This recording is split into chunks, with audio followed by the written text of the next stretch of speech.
James P. Carse was a professor at the New York University. And he came up with some thinking called infinite and finite thinking. It's been really popularized by Simon Sinek, for those of you know, Start With Why. He's done a number of great YouTube videos on infinite and finite thinking. And I'll raise this with you because it's so important when we think about engagement that we recognize engagement requires infinite thinking, not finite. Well, what do I mean? Well, Carse talked about how when you're playing a finite game or you've got finite thinking, it has rules, it has boundaries, it's stuck, it's fixed, it doesn't change. Does that make sense? It's the annual survey, it's these 400 questions, they're never going to change. That's just the way it is. We do it once a year.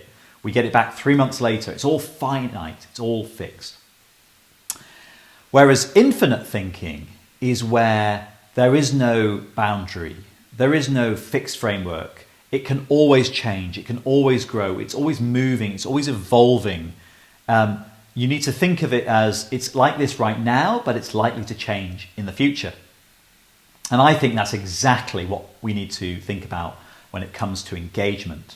That engagement is always changing. Engagement in the 1960s is not how it is today, even though there are one or two companies still using questions that were defined and designed in the 1960s.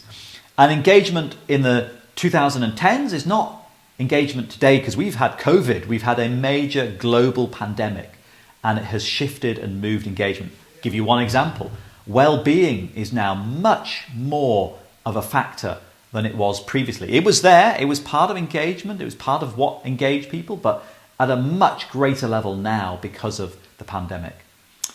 And I'm raising this today because when we work with companies and we start to come alongside them, they love our thinking, they love the focus on emotion, they love that we are looking at doing things differently, they love that we come at things with an idea of evolution and growth and progression, whether it's the questions or the factors or the indices that we look at, or the fact that we allow transparency of results, which again is different, or the rhythm and cadence that we do, which we typically say is quarterly.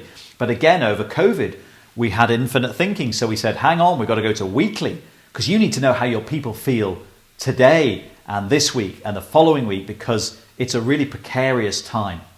And now that we're coming through it in a lot of countries, we're saying to people you can go back to more like the quarterly.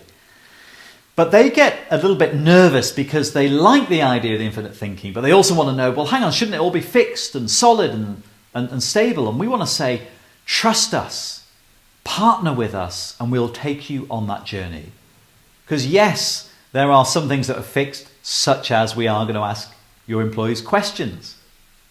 But we also want you to understand that the questions we ask may change, that the way that we ask those questions may change, that how often we ask those questions may change. But we will take you on that journey. We never take anyone who's starting sort of back here with very fixed, finite thinking that's got boundaries and structures and it's always been this way. We don't immediately try and get them in that same year over to infinite thinking. We say, go on a journey with us, but over the next few years, we will travel you there. And we've worked with some amazing global companies who have gone on that journey, who've humbled themselves, who've trusted us and been willing to go on the journey from real finite, fixed thinking. This is just the way it is. We have to have it like this.